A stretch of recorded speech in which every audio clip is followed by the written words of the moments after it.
شکریہ اسی وقت مانا جائے گا جب آپ کی اپنی چیز ہو.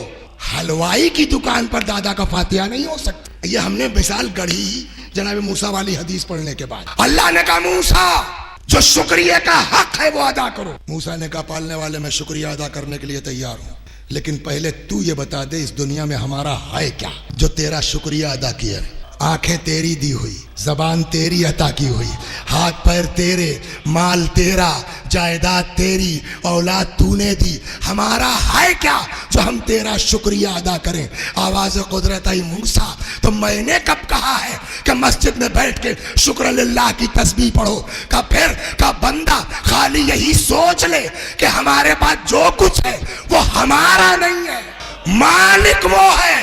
جس دن ملکیت کا تصور نکل جائے، امانت داری کا تصور پیدا ہو جائے، اسی دن بندہ حقیقی شکر گزار بن